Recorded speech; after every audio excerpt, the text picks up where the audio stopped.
Selamat siang. Welcome back to another Bali COVID-19 update. This is March 6, 2022, and my name is Bruce. What is the weather today in Bali? The wind speed is 0 right here where I am, but down on the beach it is, well, I don't know. There's some wind blowing the palm tree over there. And the temperature is 33 degrees Celsius. It is hot. And humidity is 53%. Okay, this is just crazy. It has been a crazy week with new visa pricing lists coming out. And well, the pricing list was done a long time ago, but it's been released again. And then with the quarantine and the VOA issue.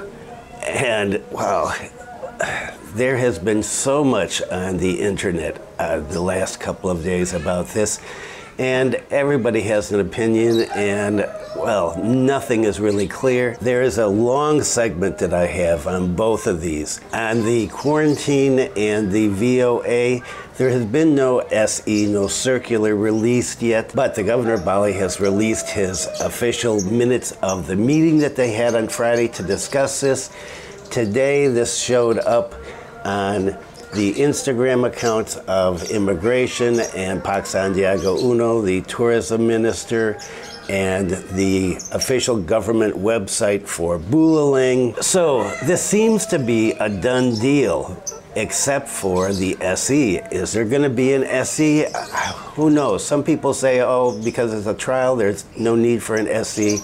Other people say everything has to have an SE. You never know what the government is going to do. So I'm going to discuss the minutes of the meeting and what was decided there. And I'm guessing that starting on March 7th, when this is supposed to start, and this is what all the government sites are saying today. So starting on March 7th, there will be no quarantine. It's not really clear the way that this is written in the government's documents.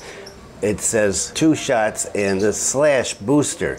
So do you have to have the booster to get the no quarantine? Hopefully they will be cleared up by tomorrow when this is supposed to start. And one of the details is the VOA. So there's going to be a VOA, and how much is it going to cost? The number's been floating around 500,000 rupiah for the VOA. How long is it good for? Don't know.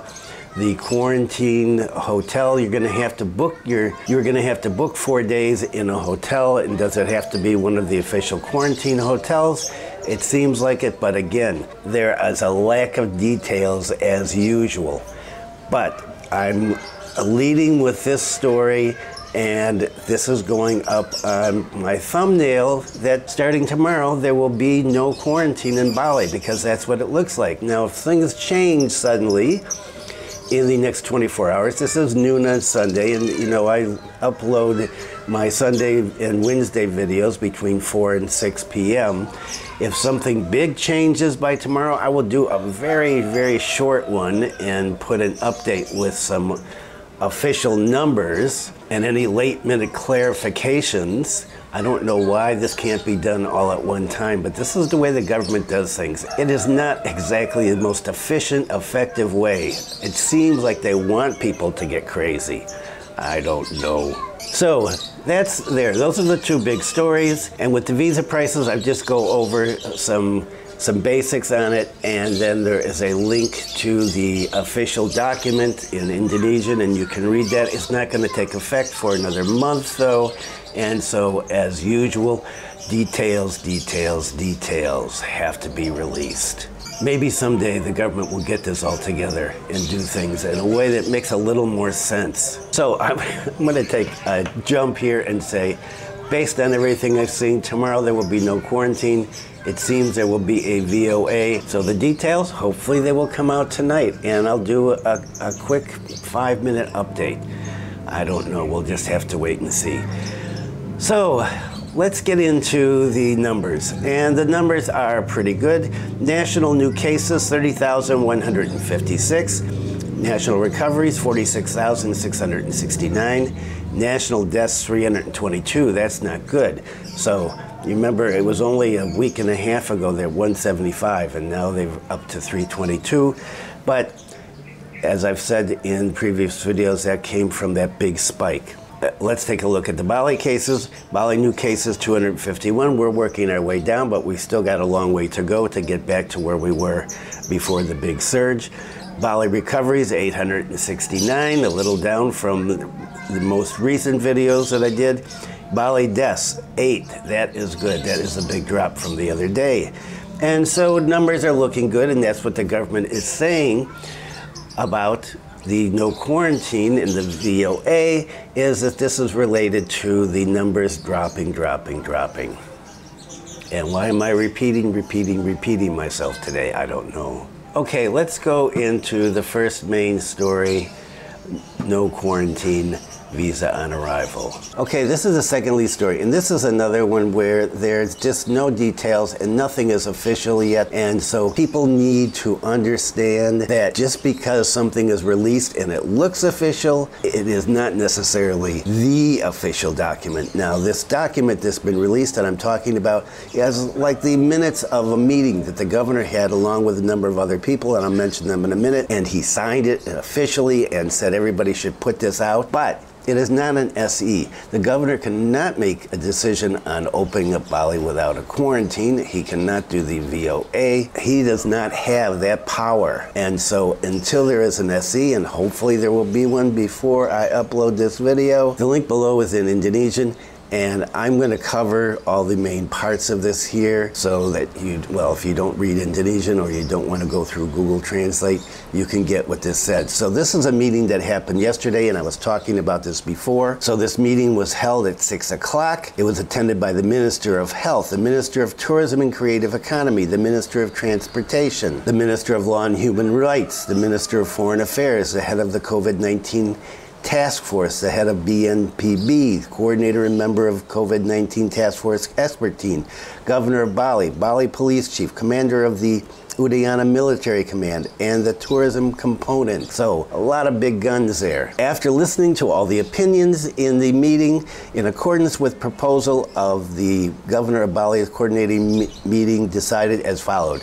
Decided as followed. It is not policy, okay? They decided this, it's a proposal. Enactment of the no quarantine policy and visa on arrival for PPLN starting March 7th. Number 1. The issuance of a no quarantine policy for PPLN only applies through the entrance to Bali with air and sea travel. Application of visa on arrival services for PPLNs who come from 23 countries. And here are the 23 countries: Australia, the US, the UK, Germany, Netherlands, France, Qatar, Japan, South Korea, Canada, Italy, New Zealand, Turkey, UAE, Malaysia, Thailand, Singapore, Brunei, Darussalam, Vietnam, Laos, Myanmar, Cambodia, and the Philippines.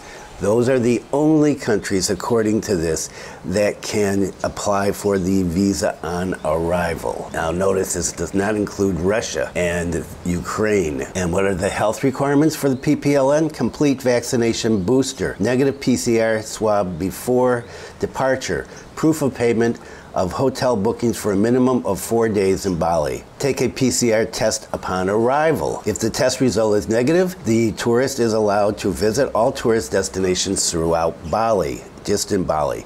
If the test result is positive, the tourist is required to undergo isolation at the hotel. For positive patients who are elderly or have comorbidities, they will immediately be treated at the hospital. On the third day, the tourists are obligated to take the PCR swab test, and if the results are negative, on the fourth day they can travel anywhere they want outside of Bali. And they have to have health insurance that guarantees COVID-19 coverage according to the provisions. And the revocation of the obligation for sponsorship of the guarantor for requests for e-visas. And so the governor is doing this right because of what he said was the quarantine and the visa mafia. In accordance with the directions of the Coordinating Minister for Maritime Affairs and Investment, Pak Luhut, the governor of Bali is committed to accelerating booster vaccines with a minimum target of 30% strive to achieve by March 7th, 2022. If we're at 20%, there's no way we're getting to 30% by Monday. Increase vaccination achievement, including booster vaccines for the elderly. Ensure the availability of regular treatment rooms and adequate ICU care in the hospital. For elderly people whose PCR test results are positive and have comorbidity, they are required to be immediately treated at the hospital. This is already there. The tightening of health protocols and the use of the Peduli Lindungi application in various places. That is not in place yet, at least up here in Bulaling. I was out today for the first time in, well, weeks since I got sick, and I didn't see anybody using Peduli Lindungi. Increased readiness at the Igusti Ngurah Rai International Airport for tourist arrivals, so there's no buildup. In order to follow up the decision of the said coordinating meeting, the Governor of Bali hereby instructs mayors, regents in Bali to immediately implement the acceleration of the booster vaccine starting on March 5th, okay, the other day, to achieve minimum target of 30% within 7 days. Okay, now it said in another part here, it's going to be by the 7th, right? And here, it's going to be within 5 days, 7 days, starting on the 5th, so that's the 12th. The booster vaccinations can be carried out after 3 months of second vaccination. Know that, I've talked about that before. The acceleration of the booster vaccination is carried out on a Banjar and community-based basis. The military and Balinese police and staff can play an active role in facilitating the acceleration of the booster vaccination at the village level. Local officials, Perbakal, Lura, Bandesa, all of those community leaders should mobilize residents to participate in booster vaccinations. And here is one that I don't really like. To increase citizen participation, booster vaccination should be made a requirement for residents to get services in the village, Kalurahan and traditional village. So this is what the regencies did early on in the vaccination push. They said if you don't want to get the vaccination, don't get it, but don't come to us. So now the governor is saying, let's do the same thing with the boosters. If you want this stuff, you're going to have to get a booster. The Bali Provincial City Regency Health Office, together with all community health centers, should carry out accelerated management of booster vaccinations in a systematic, massive, measurable, and scheduled manner to achieve the minimum target of 30%. I don't know why is this 30%. If anybody knows why they're using 30%, let me know. The provincial government of Bali is responsible for meeting the availability of vaccines and health workers. And then there's instructions here for print media, electronic media, social media, online media to take an active role in disseminating this instruction. So the governor says, put this stuff out here, even though it's not official, put it out here. And so they put it out there, and everybody has been talking about it. I must have read 1,000 comments today on this, and it is in every Bali online group that I have seen on Facebook and Instagram. I haven't seen it on TikTok because I don't usually use TikTok, but it is in websites, and it is not, let me repeat again, it is not official. If it is official by the time I put this on tomorrow, I will put this at the start of the video. I will add this at the start of this segment. And so there's some questions here. What are the questions? The questions are, so there are questions about the visa on arrival. Is the visa arrival free? Do you have to pay for it? How long is it good for? Are there any restrictions to it other than these, you have to be from these 23 countries? Don't know. That doesn't say. That's why there has to be an SC to come out and clarify this issue. Then there's the issue of the quarantine. So you have to have a hotel booked for 4 days. Does it have to be one of the quarantine hotels, or can it be any hotel? Can you, for example, come in here and come up to Lovina and stay in Lovina? Because, you know, all those quarantine hotels, booster hotels, all these hotels that were on the list, none of them were up here in the north. And I didn't see any over in the West Coast, and I didn't see any in Ahmed, for example. So there are questions here. Questions, as always. The information is out there, but it's confusing a lot of people already. Okay, it is windy out here today, and this is Friday. I'm starting recording for Sunday's upload. And of course, the big thing is something that I mentioned during the update of the video on Wednesday, and that was the new price schedule for visas. And well, it's of course all over the internet, and there is a lot of discussion about this, a lot of hysteria. People, I'm never coming to Bali again, never coming to Indonesia again, I'm going to Thailand, oh I love it, it's perfect. I can't wait. Well, it's too early to tell anything. These are the prices that have been announced, but nothing is finalized yet. There's no clarification from immigration how this is going to work out, and the details, of course, have not been announced yet. I don't know. There are times I think that this is just done as a perverse thing to get foreigners crazy. Remember, nothing is set in stone yet. Here are the prices, but these prices were talked about before. And what's the big thing here? The big thing is the second home visa. And the second home visa was already put into motion and then stopped because of the pandemic. And so it's back again. There is no VOA as now, no visa on arrival. There's nothing here that says anything about it. And, well, there's a meeting going on right now today about the quarantine and about the visa on arrival. So by Sunday, there will probably be something else to add here about that. But let's take a look at just a few of these. And there are links down below to the original document from the finance ministry. And you can see there, you can take a look and go through there at a schedule. And I have another one that is from I think the Bali expat or Indonesian expat website. There's a link down below to that too, and you can take a look at all of those. I'm not going to go over each one of those. We'll just do the highlights here. So as I said, the pricing information comes without definitions of conditions attached.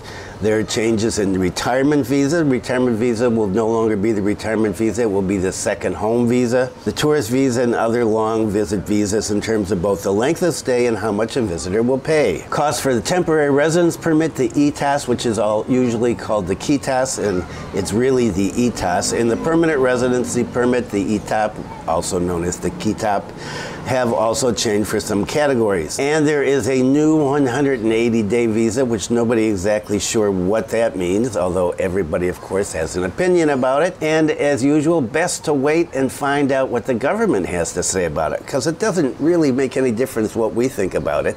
It's what the government says it is. Details of this are supposed to be announced before the 16th of April, when these new prices are supposed to take effect. And you notice I said supposed to several times. So just a few of the highlights. Single entry visit visa up to 60 days, and this is non-renewable, will be 1.5 million rupees. And I'm not using Australian dollars or US dollars. A lot of places are using that. That's not how it works. It works in rupees. So it's 1.5 million. Figure that out. If you're from the US, that's going to be a little over $100, and if you're from Australia, I guess somewhere around $150. So it's 6 months. It's not extendable. You won't have to go to immigration. You've got basic 60 days, not 6 months, 60 days. And that's for tourism purposes. Then it says otherwise is 2 million. I take the otherwise to be business visa, but that's what I'm assuming. And of course, I could be assuming wrong. Then there's this single entry visit visa up to 180 days for 6 million. Now, what is that?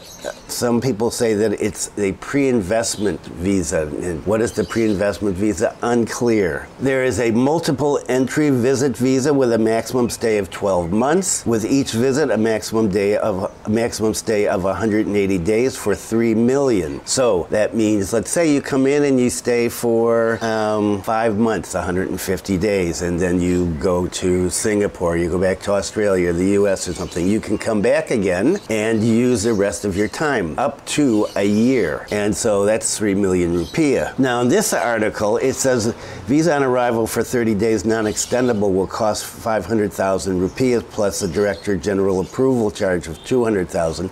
But I haven't seen that anywhere, and I've been looking for it, so don't go with that. Then there's this second home visa category, and there are a number of different prices. This is not going to be cheap. And so the initial one will cost 3 million rupees per applicant and 2 million per dependent. And that's the initial one. Then when you get here to convert it, you have to pay additional money. Now, I would not be jumping at this until all the details are out. And so I'm going to leave this here. It will be on here, a link. You can take a look at it and you can go through this thing yourself, but I'm not going to go any more into it because what's the point?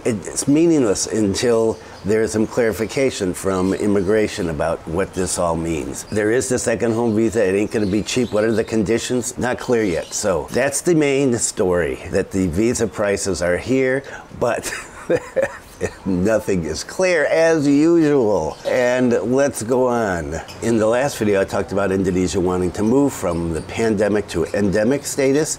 Well, Jokowi won't rush plan for moving from COVID-19 pandemic to endemic KSP. An expert staffer from the Presidential Executive Office, KSP, Pak Abraham, said that all decisions must refer to scientific data and thoughtful calculations. Thus, he said, the president emphasized that there's no need to rush and it's necessary to be attentive to being prudent.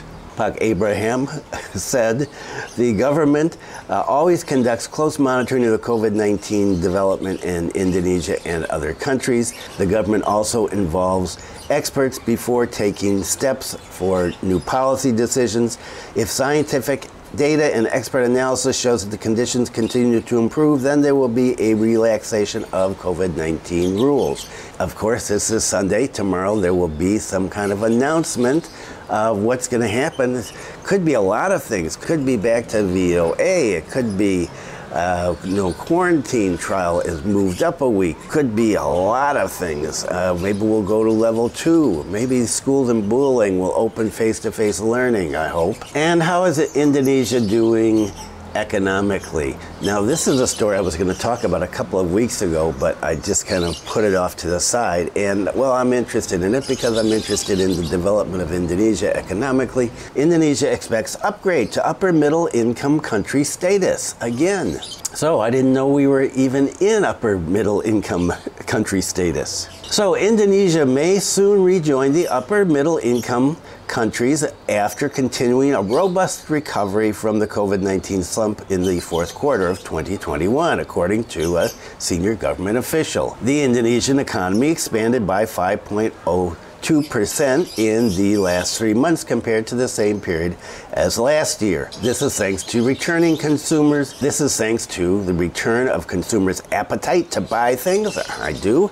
And high prices in the global market for the country's top export commodities like palm oil and coal. Data from the Central Statistics Agency showed that the economy overall grew 3.69% in 2021, bouncing back from a 2.1% slump in 2020. And according to the head of Fiscal Policy Agency at the Ministry of Finance, the country was expecting to reclaim its upper middle income status, and it first obtained that in 2020.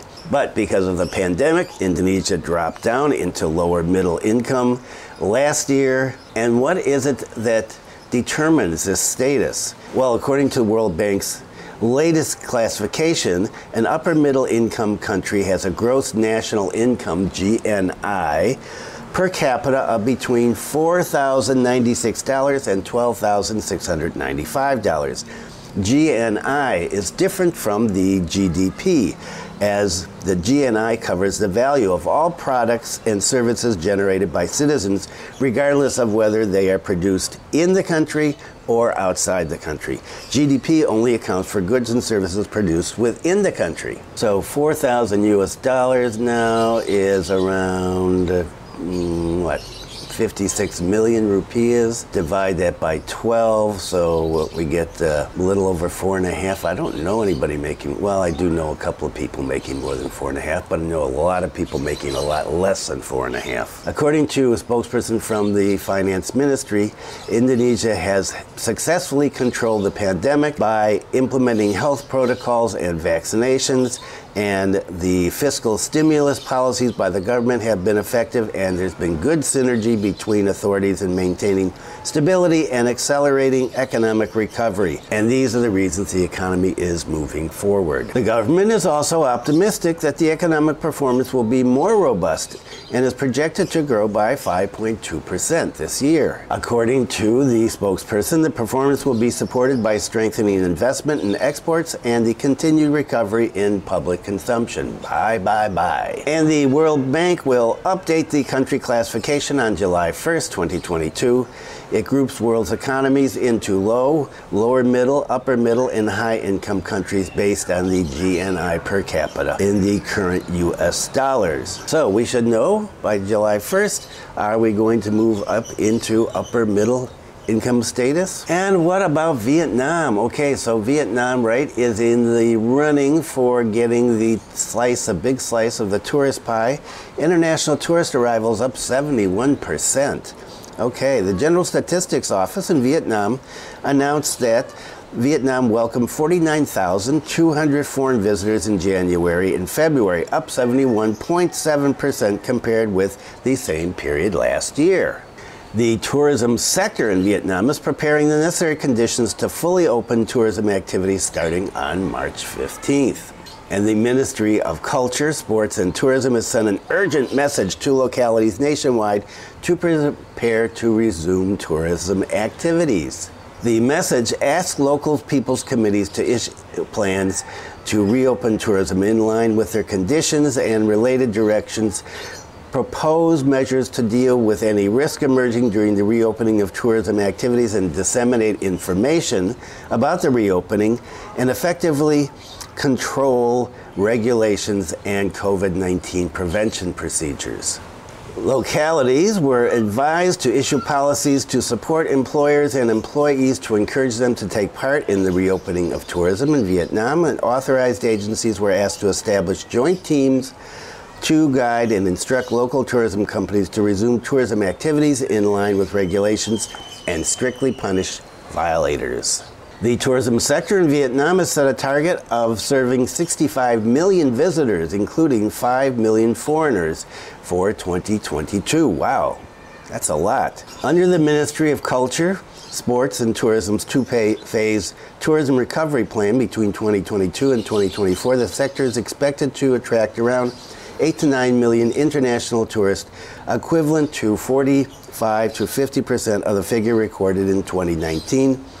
And 65 to 70 million domestic arrivals. And what about tourism arrivals in Jakarta? Tourist arrivals in Jakarta on the rise in 2022. Now remember that up until just a few weeks ago, you had to come in through Jakarta if you wanted to come in as a tourist. Well, you came in on a business visa, but you had to go in through Jakarta, and so arrivals were up. According to the BPS, that's the statistics agency in Jakarta, according to the chief there, Jakarta is experiencing a spike in international arrivals in January this year with 14,089 foreign tourists. He said compared to the same month last year, this year's tourist visits have spiked 1,028.9%. Wow. As January 2021 only logged 1,248 international arrivals. However, compared to 2021, December 2021, January's 2022 achievement was still down by 15%. That makes sense because you had people coming in for the holiday periods in December. January is usually a slow month anyway, in pre-pandemic times. The spike in tourist arrivals, he argued, shows Indonesia's tourism is slowly recovering from the ongoing global pandemic. Most of these international tourists came through the airport at Soekarno-Hatta, and the rest came through the Halim airport, just only 16 arrivals there. Broken down based on regions, the visitors flow is dominated by Asian tourists with 5,940 people, or 42.2%, and from the African continent with a 100% increase compared to December 2021. We're getting a lot of African tourists. Interesting. Well, good news, tourism is up, so that's a positive thing. And let's go on to the next segment. And what about tourism in Bali so far? 1,600 tourists arrive in Bali, mostly Australia and Russia.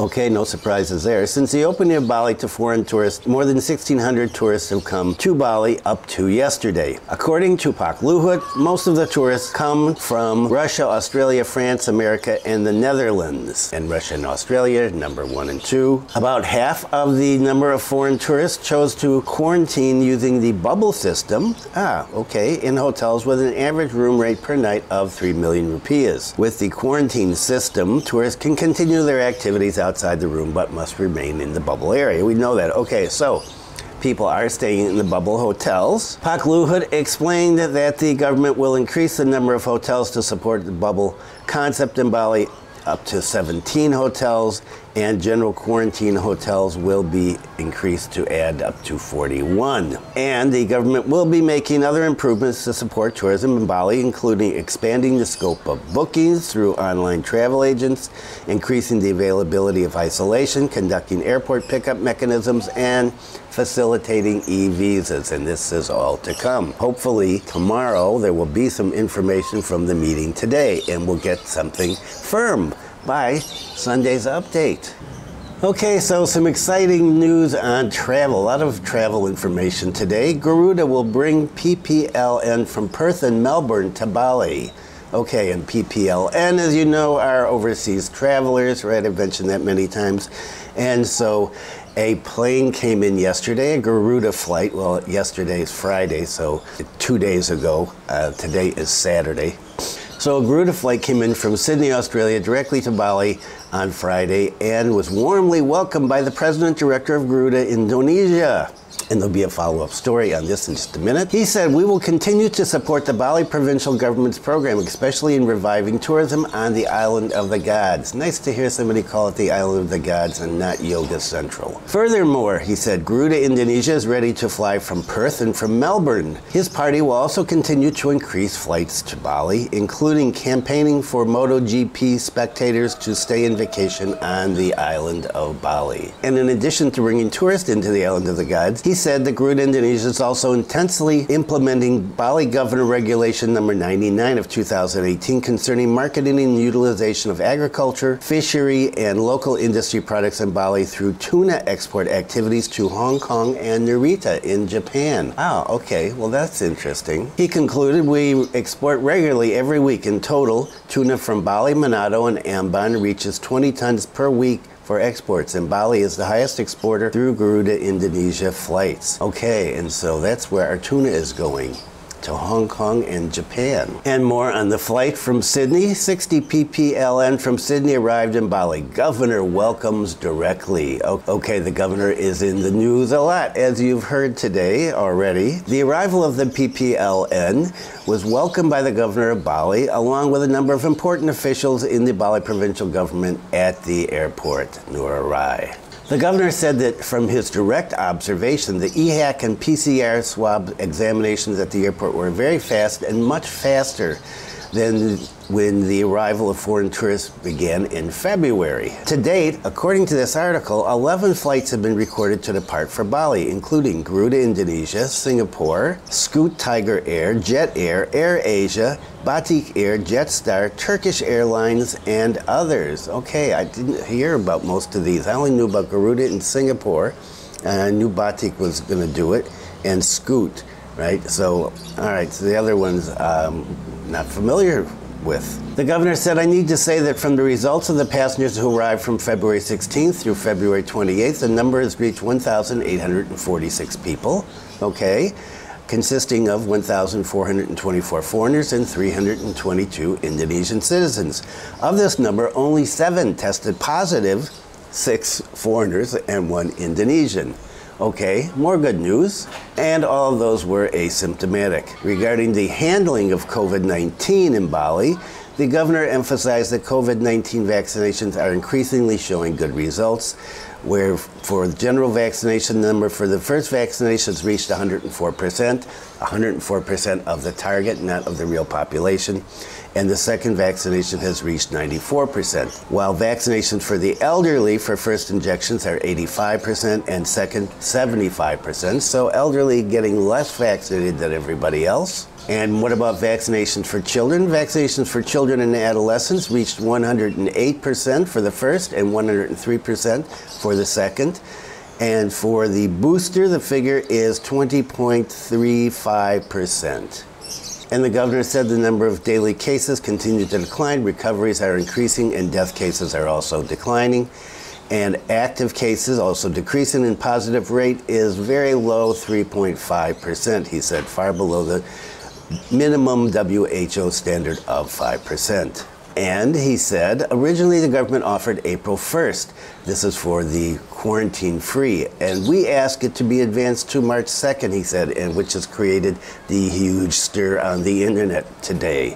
And the governor said VOA policy is going to start on the 7th. He said this is in order to suppress the emergence of the quarantine mafia and the visa mafia who want to tarnish the good name of Bali tourism. So with the VOA, it will be faster for recovery of Bali tourism, he said. And in this regard, the central government Echelon 1 officials and also experts have approved the PPLN policy without quarantine starting March 7th, the governor said. And that was the lead story, one of the lead stories, right? The two that are creating confusion and hysteria on the internet. Just chill, people. You don't have to come on March 7th. Things will happen when they happen. A lot of people that are putting out this false information that this stuff has already been approved are people who have a stake in the game, right? People who are visa agents or hotels or involved in the tourism business some way, and also some other people who just want to, I don't know, get some attention, I guess. But nothing is official as of this point. Saturday afternoon at 3 p.m., nothing is official about March 7th, starting with no quarantine and with a VOA.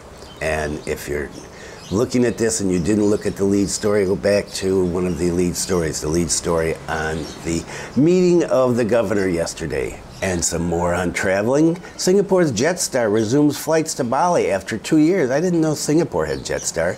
Jetstar Asia has resumed flight services between Singapore and Denpasar and Bali after a break of more than 2 years, with flight number 3K243 taking off from Singapore at 5:55 a.m. and landing in Bali at 9:55 a.m. And that was today. Jetstar Asia is the first airline in the Jetstar group to recommence flights to Bali. And Jetstar Airways is scheduled to start operations from Melbourne and Sydney to Bali on March 14th and 15th, respectively.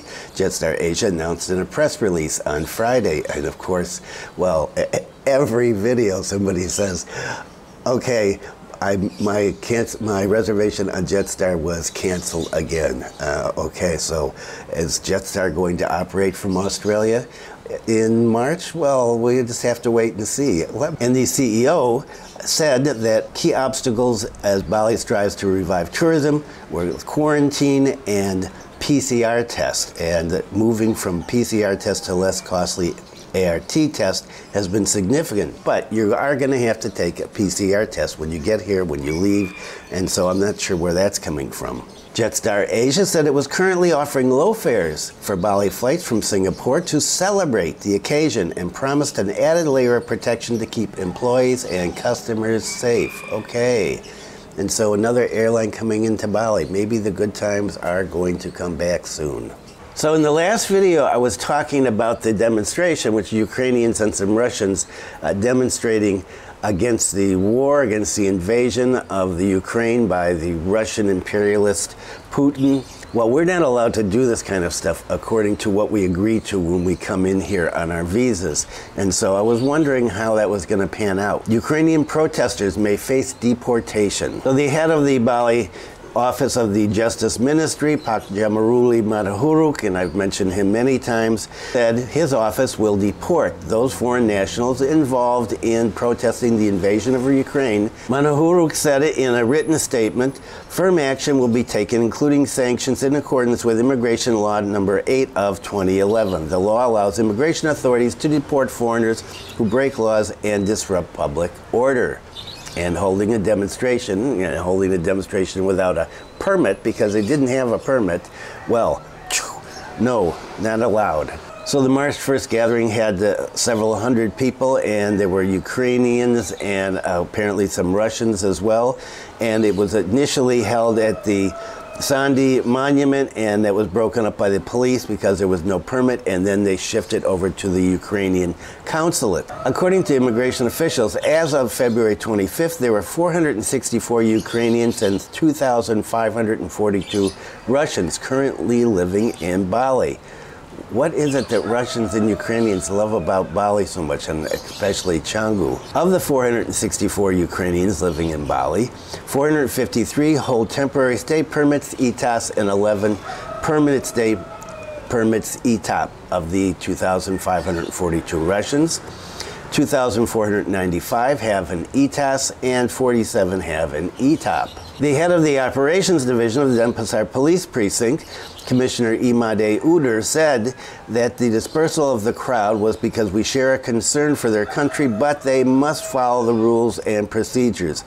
I dispersed the crowd. That's that. They had no permit of any kind. Foreigners cannot do as they like. They had no permit because they failed to apply for permission. They were acting outside set procedures. Okay, and they should have known that. Commissioner Udur told CNN Indonesia that the unauthorized demonstration occurred in the days leading up to the Balinese holiday of Nyepi, when there should be no activities in front of the Bajra Sandi Monument. He said, we will hold Hari Raya Nyepi, Silent Day. They should honor the situation, but instead they held a mass rally. These are foreigners. There are procedures. There is a consulate in Indonesia.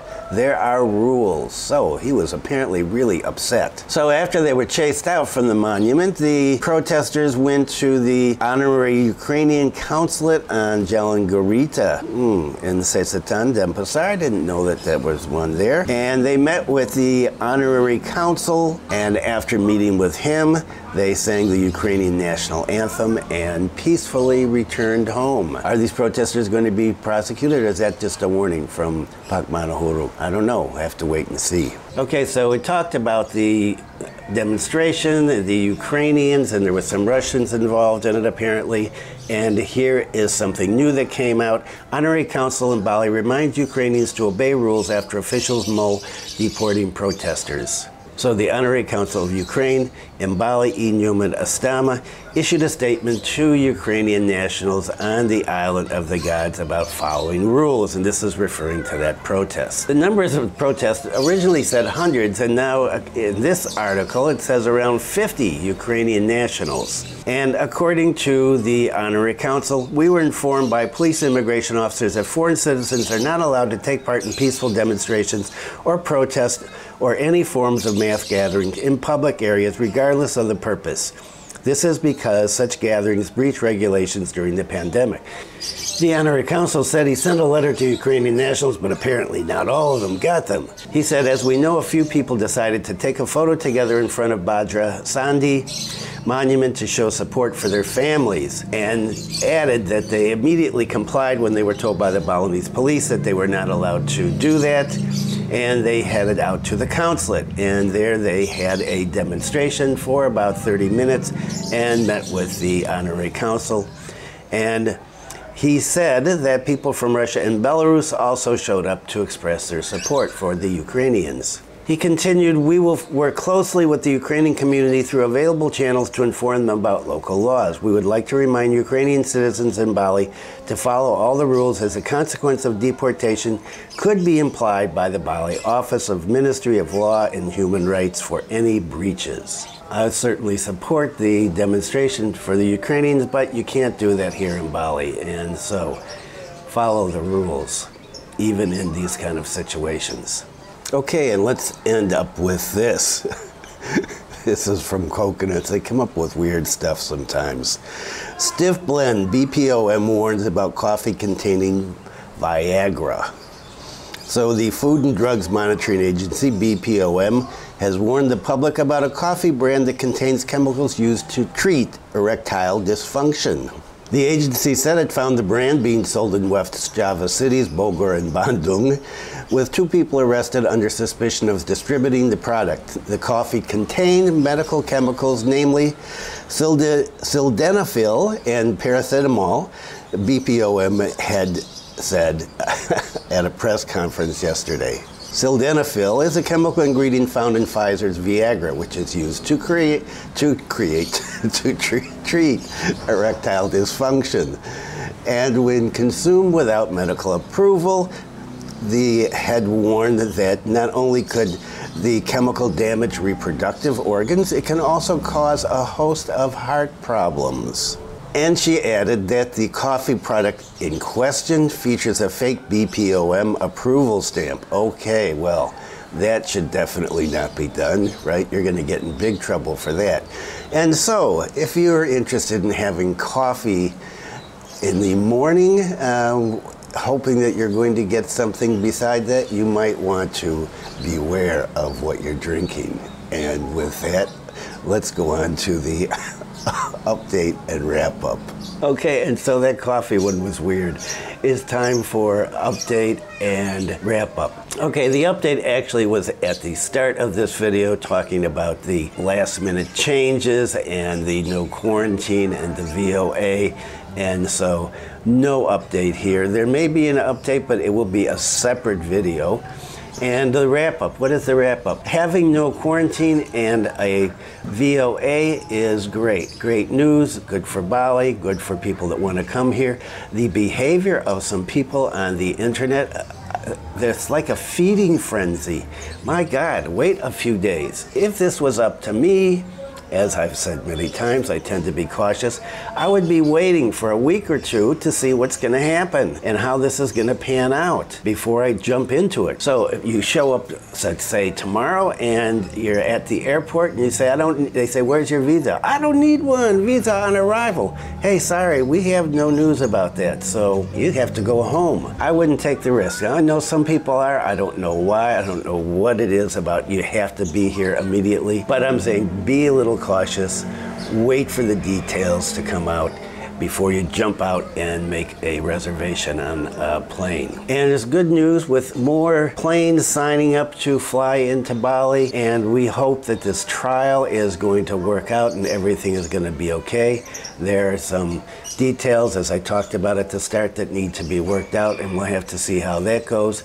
But it sounds pretty good right now. The governor, Pak Luhut, the Pak Sandiaga Uno, apparently upset about this visa and quarantine mafia, and so they're going to make it easier for people to come in here, easier and cheaper to come in here, which is good, because then you can spend some money in some places that are owned by local people. And the weather is starting to get better, and so that's good news. We're in March, and maybe the rainy season is coming to an end early this year. Wouldn't that be pleasant? And my voice is starting to go, and so if you found this interesting, useful, helpful, non-irritating, amusing, please give it a thumbs up, and if you haven't subscribed, please consider subscribing. I upload videos Wednesday and Sunday, and the cooking videos will come back starting next week when my voice is completely back, and so is my wife's. And so we appreciate the support with the cooking videos. Thanks for viewing. Be kind to someone today. Stay safe, and I will see you on Wednesday, if not before.